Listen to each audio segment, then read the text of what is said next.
Sipas vendimit të gjykatës administrative në favor të Antoneta Dimovskës, gjykata kushtetuese mbeti pa raportuese në procedurës së ligjit të gjuhëve.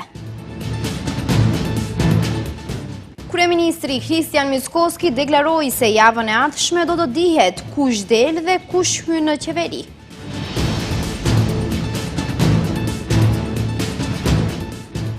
Inspektorët e qytetit të Shkupit tentuan ta konfiskonin kamionët e komunës së Çajirit që heqnin veturinat e hedhura jashtë kontejnerëve. Koordinatori i grupit parlamentar të Frontit Evropian deklaron se Izet Meqitju bë zëdhënës i VMRO-DPMN-s.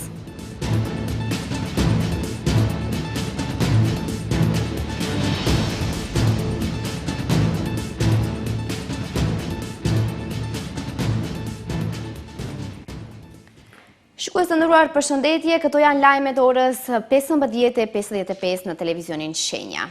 Gjykata administrative solli vendim në favor të Antoneta Dimovskës, duke e anuluar zgjedhjen e Elizabeta Dukovskës për antare të gjykatës kushtetuese.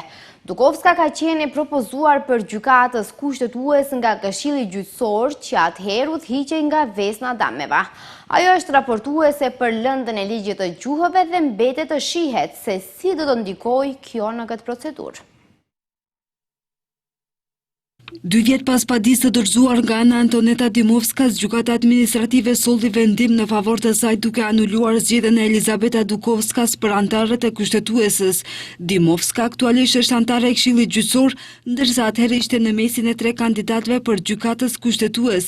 Këshilli Gjyqësor kishte votuar për Dukovskan, e cila mori 11 vota për dhe 2 kundër, ndërsa për 2 kandidatë të tjerë nuk u votua as pak dhe Këshilli dorëzoi emrin e Dukovskas si propozim në kuvent, e cila zgjodh me 64 vota për.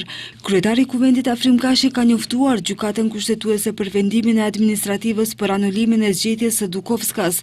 Ministri i Drejtësisë Igor Filkov, i pyetur sot, nuk ka komentuar akt vendimin, megjithatë tha se Këshilli Gjyqësor duhet të përsërisë procedurën. Ministria e Drejtësisë nuk ka kompetenca që të rishqyrtoj vendimet e gjykatave. Ai është element i pavarësisë së pushtetit gjyqësor.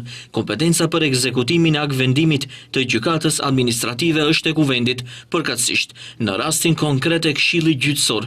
Këshilli Gjyqësor është i obliguar të veprojë në përputhje me akt vendimin dhe rekomandimet dhe të përsërisë procedurën, të marrë parasysh rekomandimet e gjykatës administrative dhe të dorëzoj propozim Kuvendit. Dukovska ka qenë propozuar për gjykatës se kushtetuese nga Këshilli Gjyqësor, që atëherë udhëhiqej nga Vesna Dameva. Ajo është raportuese për lëndën e ligjit të gjuhëve dhe mbetet të shihet se si do të ndikojë kjo në këtë procedurë. Më parë, gjykata administrative kishte rrëzuar 2 herë padim për shkak të mos dorëzimit në kohë dhe arsyeve tjera, dhe gjykata e lartë administrative i kishte rrëzuar 2 herë vendimet e administrativës dhe herën e tretë gjykata administrative nxori një vendim anulimi.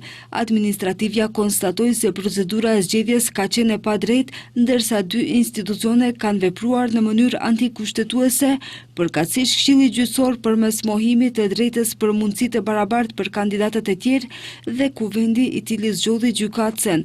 Pas këtij vendimi, kushtetuesja ka mbetur me 8 gjykatës dhe duhet të fillojë procedurë e re për zgjedhje të gjykatësit kushtetues. Kryeministri Kristian Mickoski tha se javën e ardhshme do të dihet se kush del ose hyn në qeveri. Në politik, gjithçka është e mundur, tha ai. Sipas Mickoskit, për më pak se 5 muaj nga fushata zgjedhore e zgjedhjeve lokale, po definohen se cilat janë 2 bloqet politike. Në politik, gjithçka është e mundur. Këtë shprehje kryeministri Kristian Mickoski e përdori në përgjigjen e pyetjes nëse ka mundësi që deputet të Frontit Evropian t'i bashkohen shumicës parlamentare. Megjithatë, kryeministri tha se këtë javë gjithçka do të jetë më e qartë, referuar ndryshimeve të fundit pas largimit të Arben Taravarit nga Vleni. Po ashtu shtoi se do të dihet se kush do të jetë ministri i ri i shëndetësisë. Sipas Mickoskit, për më pak se 5 muaj nga fushata zgjedhore e zgjedhjeve lokale, po definohen se cilat janë 2 bloqet politike. A кога сме до вториот дел од Këtë javë do të jetë më e qartë, por një gjë është e qartë, për më pak se 5 muaj prej fushatës po definohen 2 bloqe. Njëri blok është i së kaluarës, i turpit, i korrupsionit, i grabitjes, i cili bashkëpunon të ngushtë me bandat kriminale, të cilit fatkeqësisht Arben Taravari vendosi t'i bashkohet, dhe bloku tjetër është bloku i qytetarëve të ndershëm, bloku i Maqedonisë. Edhe për zëvendës kryeministrin Arben Fetaj, nëse ai do të vazhdojë të mbetet në atë pozicion pas largimit të ASH-s nga kjo qeverisje, Mickoski u shpreh se pret që të takohet me përfaqësuesit e Vlenit, me të cilët, siç tha, do të diskutojnë për të ardhmen e qeverisë dhe koalicionit, me program të qartë për zgjedhjet lokale. Zëvendës Ministrja e Mbrojtjes Elfete Ismaili ka dhënë dorëheqje nga posti pas vendimit të Aleancës për Shqiptarët të dalë nga qeveria. Ndërkohë, disa prej figurave tjera drejtuese të partisë kanë vendosur të qëndrojnë në pushtet. Këta persona sot janë kritikuar nga Arben Taravari, i cili ka thënë se rruga e dinjitetit nuk kalon duke lënë partinë për pozita qeveritare. Aleanca për Shqiptarët e Arben Taravarit nuk po gjen qetësi, pasi shumë figura drejtuese të saj janë larguar nga partia, e disa të tjerë nga postë qeveritare. Gjatë ditës së djeshme nga pozita e deputetit të ASH-s dha dorëheqje Salim Sulejmani, ndërsa më vonë me një video drejtuar opinionit doli zëvendës kryeministri Arben Fetaj, duke thënë se rruga e ASH-s nuk kalon ka Hali Ahmeti dhe se nuk do të lejon të kthehet BDI-ja. Ndërsa sot, nga posti i zëvendës ministrës së mbrojtjes ka dhënë dorëheqje Elfete Ismaili. Ngjarjet e fundit në ASH i ka komentuar edhe koalicioni Vlen. Sikurse deputeti Sulejmani janë të mendimit pjesa dërmuese e strukturës së Aleancës për Shqiptarët dhe dorëheqjet kanë filluar të shfaqen në mënyrë masive. Kjo, sepse votuesi i ASH-s nuk e gëlltit vajtje në prehrin e Ali Ahmetit vetëm për shkak të pazareve të Taravarit. E ish bashkëpartiakëve të tij ju ka reaguar ish kryetari i tyre Arben Taravari, i cili përmes një postimi në rrjetet sociale tha se rruga e dinjitetit nuk kalon duke lënë partinë për një koltuk ministri. Rruga Arbën Xhaferit nuk kalon nga qeveria që të quan 20%. Rruga e ndryshimit nuk kalon duke kërcënuar me burgje shqiptarët. Rruga e ndryshimit nuk kalon duke shitur pozitën e deputetit për të shkuar ambasador në Arabi. Rruga e dinjitetit nuk kalon duke lënë partinë për një koltuk ministri. Situata në ASH nuk mbaron me kaq. Gjatë ditës së djeshme, zëvendës drejtori i doganave Garib Kaba njoftoi se policia ka arrestuar 2 djemtë e tij për shkak se, siç tha, gjoja kërcënimit ndaj ish deputetit Salim Sulejmani. Kaba informacionet e policisë i quajti shpifje dhe tha se regjimi hibrid ka filluar me përndjekje. Me fjalë pothuajse të njëjta, këtyre të fundit ju doli në mbrojtje edhe vetë partia Aleanca për Shqiptarët. Kujtojmë se të shtunën disa eksponentë të ASH-s, Arben Fetaj, Feta Alimi dhe Azir Aliu, të pakënaqur me vendimin e Taravarit që u largua fillimisht nga Vleni e më pas edhe nga qeveria, ishin në Prishtinë, ku takuan kryeministrin e Kosovës Albin Kurti. Koordinatori i grupit parlamentar të Frontit Evropian, Blerim Begjeti, tha se fronti është i unifikuar dhe se asnjë deputet nuk do të kalojë në krahun tjetër. Begjeti tha se Izet Megjiti, pasi doli nga BDI-ja, u bë zëdhënës i VMRO-DPMN-s. Ai kërkoi zgjedhje të parakohshme parlamentare bashkë me ato lokalet, pasi sipasi, kjo qeveri e arnume nuk mund të mbijetojë.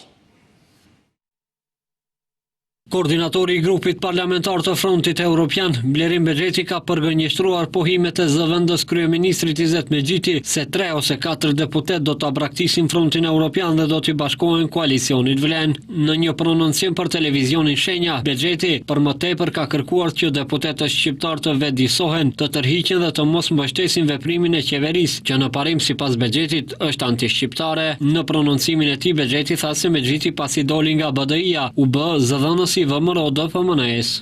Në kontinuitet deklaron se 3 deputet, 2 deputet, kështu liciton me numrat, pasi që sigurisht niset nga parimi vetvetes, duke llogaritë se duhet t'i shërben dikujt dhe mendon se edhe deputetët tjerë do të nënshtrohen dhe do të luajnë lojën e tij siç preferon ai, ta quajnë lojë, pasi ai gjithë këtë proces e kupton si lojë, ku situata është jashtëzakonisht serioze. Tha se deri më tani zyrtarisht nuk kanë koalicion ose marrëveshje me ASH-n e Arben Taravarit. Bexheti foli edhe për ndarjen e komunave, megjithatë potencoi se ende është herët, por përsëriti kërkesën për zgjedhje parlamentare së bashku me ato lokale. Ne shpresojmë dhe besojmë se kjo shumicë parlamentare pasi që është në situatë që me të arnume, si i thojnë në gjuhën popullore, vjeton, besoj se kjo pakicë shqiptare që ka mbet atje, do i thirë ndërgjegjes së shkelur që e kanë bërë që në fillim, që vendit të shkon drejt zgjedhjeve të parakoshme dhe të kemi zgjedhje të përbashkëta parlamentare dhe lokale, dhe normalisht kur bën koalicione, është shumë normale që kandidatët pastaj të jenë edhe të përbashkët. Ndryshe, zëvendës kryeministri Izet Mexhiqi në prononcimet e fundit mediatike ka potencuar se 3 ose 4 deputet nga Fronti Evropian do t'i bashkojnë grupit parlamentar të koalicionit Vlen. U përfol edhe për daljen e Selës nga Fronti Evropian dhe hyrjen e tij në qeveri, duke ju bashkangjitur koalicionit Vlen. Në opinion janë përmendur edhe emra të tjerë, megjithatë ende zyrtarisht nuk ka asnjë lëvizje. Intervistën e plot me koordinatorin e grupit parlamentar të Frontit Evropian Blerim Bexhetin do të mund të ndiqni në fund të këtij edicioni të lajmeve. Ndërkohë vazhdojmë me zhvillimet e tjera. Koalicioni qeveritar praktikisht po shpërbëhet. Këtë e deklaroi kryetari i LSDM-s Venko Filipçe duke komentuar daljen e Arben Taravarit, me të cilin ai planifikon që të takohet brenda javës. Duke u referuar deklaratave të kryeministrit Kristian Mickoski se LSDM në zgjedhjet lokale nuk do ta fitojë asnjë komunë, tha se VMRO nuk është e vetëdijshme për zemrimin dhe revoltën e qytetarëve. Lideri i LSDM-s Venko Filipçe thot se koalicioni qeveritar praktikisht po shpërbëhet, ku në më pak se një vit partnerët e koalicionit po e braktisin atë. I pyetur lidhur me takimin e tij me Arben Taravarin, ai tha se takimin do ta realizojnë brenda kësaj jave. Filipçe kritikoi qeverinë edhe për gjendjen aktuale ekonomike. Dëshmia më e mire asaj që po ndodh në koalicionin qeveritar dhe asaj që po ndodh në vend në përgjithësi është se koalicioni qeveritar praktikisht po shpërbëhet. Më pak se një vit pas formimit të tij, partnerët e koalicionit po largohen. Taravari ishte një faktor kyç nga bloku shqiptar që u bashkua kësaj qeverie. Duke ju referuar deklaratave të kryeministrit Kristian Mickoski se LSDM në zgjedhjet lokale nuk do të fitojë asnjë komunë, ai tha se VMRO nuk është e vetëdijshme për zemërimin dhe revoltën e qytetarëve, të cilët do ta shfaqin në zgjedhjet e ardhshme. Kupole qeverisë në të cilën gjendet, po bëhet gjithnjë e më ngushtë, ata nuk janë të vetëdijshëm për revoltën dhe zemërimin që ndjen njerëzit për shkak të shumë gjërave, për shkak të pagave, shpenzimeve, presionit që u bëjnë kompanive, revoltës që po përhapet në rrugë pas tragjedisë në Koçan, ku vdiqën 62 fëmijë e tjera. Se cili do të jetë rezultati i zgjedhjeve lokale, qytetarët mund ta thonë dhe do ta thonë se a duan të jetojnë në një vend si ky, në periferitë e Europës, thellësisht të zhytur në borxhe, apo në një vend europian me prosperitet, theksoi Filipçe. Shtetet anëtare të BE-s mund të kenë kërkesa shtesë për Maqedoninë e Veriut, por ato duhet të jenë brenda kornizës së reformave dhe standardeve europiane, dhe të mos shndrohen në blokada dhe përmbajnë çështje dypalshe. Këtë e deklaroi ministri i çështjeve europiane Orhan Murtezani, i cili përsëriti qëndrimin e qeverisë se procesi i integrimit europian duhet të bazohet në vlera, jo në çështje dypalshe. Ministri i çështjeve europiane Orhan Murtezani këtë mëngjes përsëriti qëndrimin e qeverisë në kontekstin e integrimit europian se ajo mbetet e përkushtuar ndaj propozimit për ndryshime kushtetuese me zbatim të vonuar dhe se procesi i integrimit europian duhet të zbatohet në vlera, jo në çështje dypalshe. Ndërkaq kur u pyet për mesazhet e dërguara nga presidenti i BE-s Antonio Costa dhe kryeministri, ai tha se nuk kanë asnjë problem nëse të gjitha shtetet anëtare kanë kërkesa shtesë, por se ato duhet të jenë brenda kornizës së reformave dhe standardeve europiane. Është e qartë se nuk ka asnjë mënyrë për të shmangur ndryshimet kushtetuese, por është përgjegjësia jonë të sigurohemi që ato ndryshime kushtetuese të jenë kushti përfundimtar dypalësh. Nuk kemi problem nëse të gjitha shtetet anëtare kanë kërkesa shtesë, por ato duhet të jenë brenda kornizës së reformave dhe standardeve europiane dhe të mos zhndërrohen në bllokada dhe të mos përmbajnë çështje dypalëshe. I pyetur nëse po punohej për një propozim tjetër, përveç atij për ndryshimet kushtetuese me efekt të vonuar, Murtezani tregoi se qeveria ka mëngul që të mos ketë bilateralizim të mëtejshëm të procesit të pranimit dhe kujtoi deklaratën e Mickoskit se ishte gati për bisedime. Ajo që dihet për momentin është se kodi i ri zgjedhor nuk do të jetë në gjendje të hyjë në fuqi brenda fatit të caktuar dhe nuk jemi të sigurt nëse do të jemi në gjendje ta miratojmë ligjin për Këshillin Gjyqësor brenda këtyre afateve. Megjithatë, këto dy hapa janë më të ndërlikuar nga natyra, duke kërkuar konsenzus më të gjerë shoqëror dhe politik, si dhe më shumë kohë. Ndërkaq, lidhur me përdorimin e fondeve nga plani i rritjes dhe agenda e reformës, ai theksoi se nuk ka mundësi bllokimit të tyre dhe vendi tashmë ka marrë i pari nga vendet e Ballkanit Perëndimor 52 milion euro në parafinancim. Gjatë fundjavës, policia ka gjobitur 1363 qytetar pasi kanë shkelur rregullat e qarkullimit rrugor. Gjobat janë nga më të ndryshmet dhe si çdo ditë kryesojnë ato të tejkalimit të shpejtësisë, por nuk mungojnë edhe ata të drejtimit të automjetit pa patent shofer.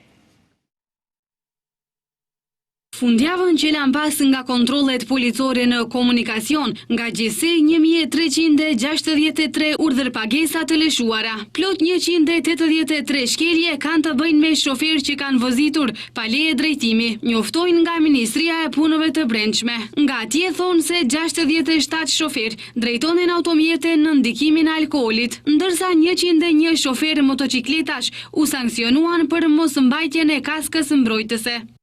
Në përputhje me dispozitat e ligjit për sigurinë në trafikun rrugor, 389 kundërvajtje gjatë fundjavës kanë qenë për drejtim mjeti me shpejtësi që tejkalon limitin e lejuar, 198 për parkim jo të lejuar, ndërsa 79 shofer janë sankcionuar për mos përdorimin e rripit të sigurimit. Janë vendosur 30 masa për përdorimin e telefonit celular gjatë drejtimit automjetit dhe 13 sanksione për kalimin e semaforit të kuq. Ministria e Punëve të Brendshme i bën thirrje qytetarëve që të respektojnë rregullat e trafikut me qëllim të rritjes së sigurisë në trafik dhe siç thon ata, së bashku të kontribuojnë për rrugë më të sigurta.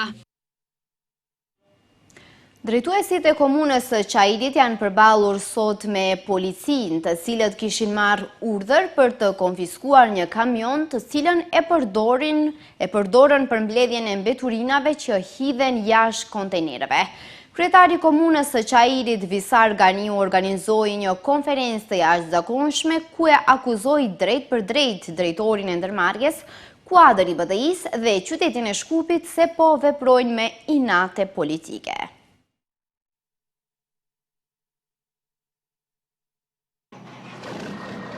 Ky kamion erdhi për të mbledhur mbeturinat që janë hudhur për rreth e kontinjereve, por u kthye bosh. Kjo për shkak se është ndaluar nga inspektorët e higjienës komunale, të cilët madje me asistencë të policisë kanë tentuar të njëjtin ta konfiskojnë. Kryetari i komunës së Çajirit Visar Ganiu organizoi një konferencë të jashtëzakonshme, i mbështetur nga disa të punësuar. Ai akuzoi drejt për drejt drejtorin e ndërmarrjes, kuadër i BDI-s dhe qytetin e Shkupit se po veprojnë me inate politike, ndërsa tha se ata si komunë kanë angazhuar kompani private për t'i pastruar mbeturinat që janë për rreth kontinjereve, gjë që sipas tij ndërmarrja komunale nuk e bën.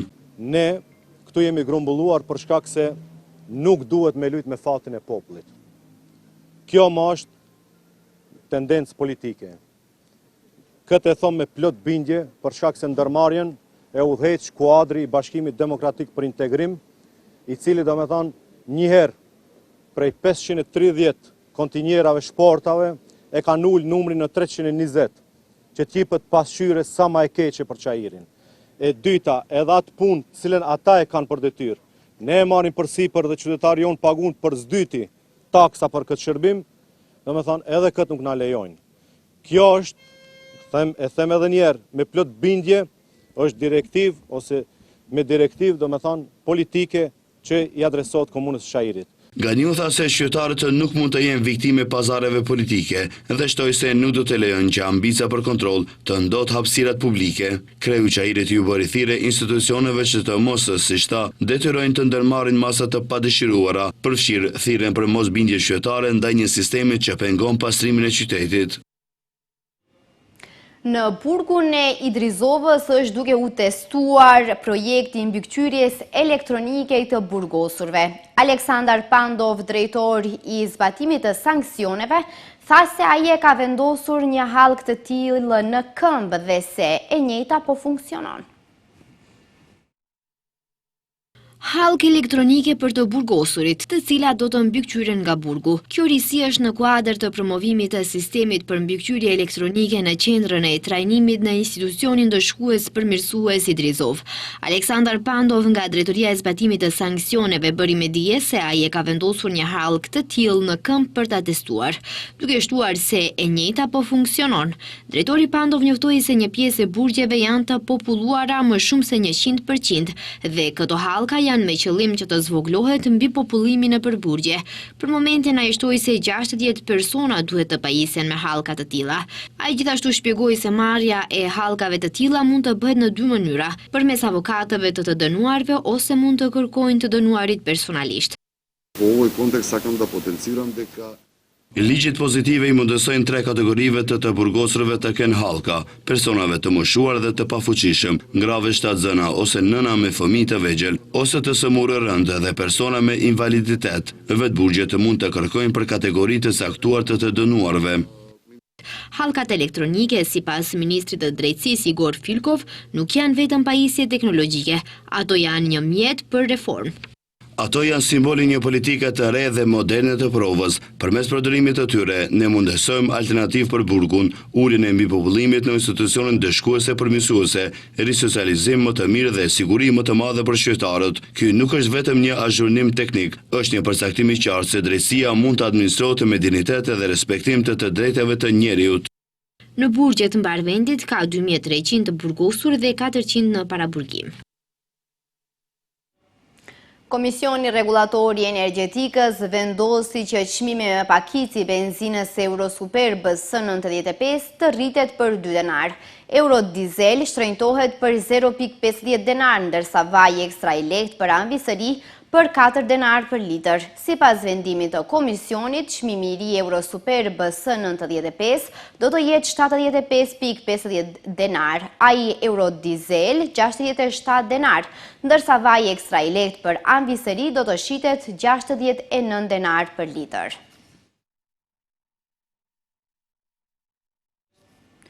Universiteti Nën Tereza në Shkup u pasurua me një donacion prej 700 librash nga shtëpia botuese Logos A. Me këtë rast, rektori profesor Dr. Bekim Fetaj priti në takim pune Muhamed Jasharin, përfaqësuesi Logos A, për të shprehur mirënjohjen institucionale për këtë kontribut të vlefshëm në përkrahje të zhvillimit akademik dhe zgjerimit të fondit bibliotekar. Jashari theksoi se donacioni përfshin mbi 130 tituj nga fusha të ndryshme, të cilët do të shërbejnë si burim i rëndësishëm studimor për studentët dhe stafin akademik të UNT-s. Në ambientet e bibliotekës universitare, rektori Fetaj ndau një mirënjohje për shtëpinë botuese Logos A në emër të studentëve, stafit akademik dhe administrativ, si shenjë falenderimi për kontributin e dhënë në pasurimin e burimeve akademike të universitetit. Të gjitha botimet e dorëzuara pasi të sistemohen në hapësirat përkatëse tematike, do të jenë të gatshme për të shfrytzuar nga komuniteti universitar. Eliesa Ahmeti, punonjëse e bibliotekës universitare, mirëpret të gjithë të interesuarit për lexim dhe studime të avancuara.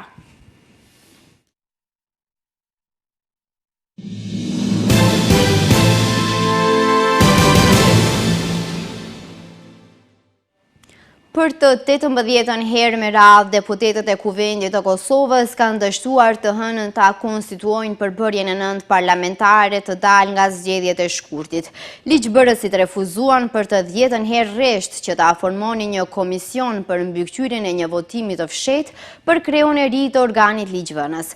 Çështja e votimit të fshehtë që u propozua më 1 maj nga kryesuesi i seancës Avni Dehari Pasi e propozuara e lëvizjes vetëvendosje për kryetare të kuvendit Albulena Haxhiu nuk arriti në disa votime të merrte 61 votat e nevojshme për t'u konfirmuar në post, është dërguar në gjykatën kushtetuese të Kosovës nga partitë që në legjislaturën e kaluar ishin në opozit. Të njëjtën pas një takimi të thirrur nga presidentja e Kosovës Vjosa Osmani me përfaqësues të partive politike, Osmani tha se nuk pati pajtim rreth konstituimit të kuvendit, por shtoi se kishte parë një disponim minimal tek liderët partijak për të gjetur një zgjidhje për këtë çështje. Deputetët duhet ta zgjedhin kryetarin dhe 5 nënkryetarët për ta konstituuar përfundimisht kuvendin e ri. Vetëm pas konstituimit të kuvendit mund të formohet qeveria e re.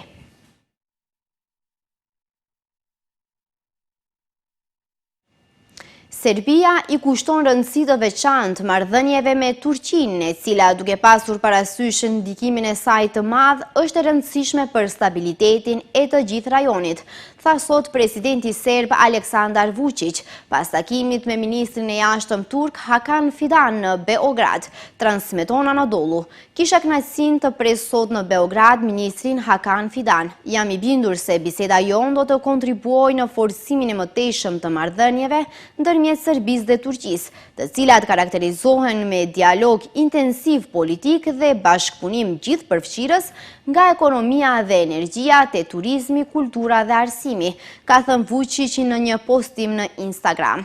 Ajo shpreh kënaqur me faktin se Turqia ka konfirmuar pjesëmarrje në Expo 2027 në Beograd, që është një tjetër konfirmim i partneritetit të fortë dhe besimit reciprok.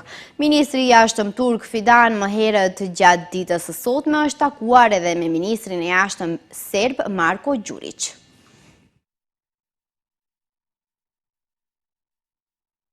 Intervistën për televizionin Shenja, koordinatori i Frontit Evropian Blerim Bexheti flet për situatën e qeveri pas daljes së Taravarit nga koalicioni.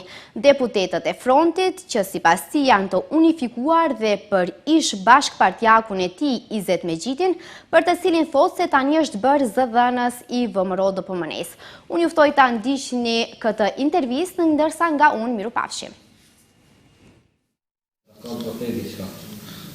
Lejo fillimisht të korrigjoj pak, i dalur nga Bashkimi Demokratik për Integrim, por i nështruar dhe zëdhën si VMRO-DPMN-s është shëndru. Dhe nëse ndëgjon, i ka të sinkronizume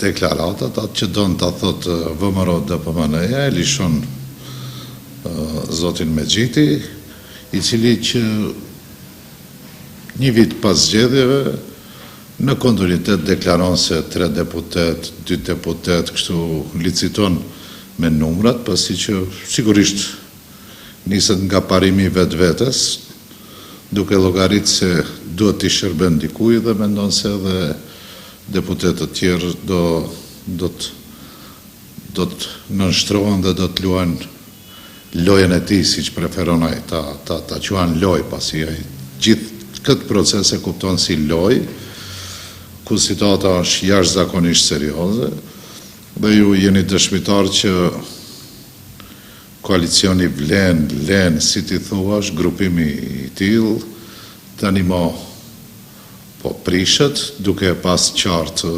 deputetët, partitë politike që kanë qenë pjesë përbërëse, por edhe humbse në zgjedhjet e fundit parlamentare, dhe këto janë shenjat e para se revolta e shqiptarëve, shqetësimi i shqiptarëve, po prek në partitë politike cilat nuk i fituan zgjedhjet dhe u bën pjesë e qeverisë, po shpresoj dhe këtu njerëz shfrytëzoj rastin të apeloj të gjithë deputetët shqiptarë individualisht një nga një që të tërhekin mbështetjen për këtë qeveri me qasje anti-shqiptare që në kontinuitet gjithë shka që ka të bëjë me shqiptarët, realisht qasja është jashtëzakonisht anti-shqiptare. Do të thonë deputetët e Frontit janë sigurt? Deputetët të gjithë vlerësojnë dhe punojnë pas bindjeve të tyre në mandatin e fituar në kuadër të Frontit Evropian dhe punojmë në mënyrë shumë me një harmoni dhe një ekipim të jashtëzakonshëm në kuadër të grupit parlamentar të Frontit Evropian. E dini aktuale është dalja e zotit Taravari nga qeveria, po të flitet se ka një marrëveshje mes tij dhe zotit Ahmeti. A nuk na jep ndonjë detaj, ka diçka zyrtare, a është arsyeja e daljes së Taravarit? Unë edhe paraprakisht e thash që jeni dëshmitar që një parti politike, vetëm se nuk është pjesë e vlenit dhe e qeverisë, cilin akte kemi përshëndet si parti politike, si Bashkim Demokratik për Integrim, po edhe si grup parlamentar, që braktisin këtë qeveri, me këtë qasje që paraprakisht e theksuam, normalisht që mendojmë se çdo deputet duhet ta tërheq mbështetjen, çdo deputet shqiptar duhet ta tërheq mbështetjen ndaj kësaj qeverie. Marrëveshje nuk kemi. Nëse do të kemi, ne jemi parti politike transparente, apo koalicion transparent, është e logjikshme prej kampit opozitar të vendojmë në një komunikim dhe të bashkëpunojmë, por marrëveshje ashtu siç ju e parashtruat pyetjen nuk kemi. Kred në fund do të vetë si pritet të dalë Fondi Evropian në zgjedhjet lokale. A mund ndoshta të ndahen komuna dhe të zotin Taravari edhe të zotin Zela? Tani është herët që të flitet, çdo koalicionim ka qëllim në vetvete. Ne nuk e shohim vetëm të jemi pjesë e pushtetit, qoftë lokal apo qendror, pa me pas legitimitetin e popullit, dhe këtë e kemi dëshmuar në kontinuitet nga mandati në mandat. Tani jemi në prag të zgjedhjeve lokale, edhe pse janë edhe 5 muaj, ne shpresojmë dhe besojmë se kjo shumicë parlamentare, pasi që është në situatë që me të arnume, si i thojnë në gjuhën popullore, vjeton, besoj se kjo pakicë shqiptare që ka mbet atje, do i thirr ndërgjegjes së shkelur që e kanë bërë që në fillim, që vendi të shkon drejt zgjedhjeve të parakoshme dhe të kemi zgjedhje të përbashkëta parlamentare dhe lokale, dhe normalisht kur bën koalicione, është shumë normale që kandidatët pastaj të jenë edhe të përbashkët. Kështu që ajo shumë e lehtë, gjithë ata që bashkëpunojnë kanë matjet e opinioneve publike që janë realisht të sakta, interne që i bëjnë partitë politike, dhe kur takohen në program në qëllim, edhe normalisht që edhe mund të bashkërenditin aktivitetet, ashtu si që ndodhjen edhe në zgjedhjet e fundit parlamentare, ku koalicioni Fronti Evropian i fitoi bindshëm zgjedhjet. Me ndërqofshi.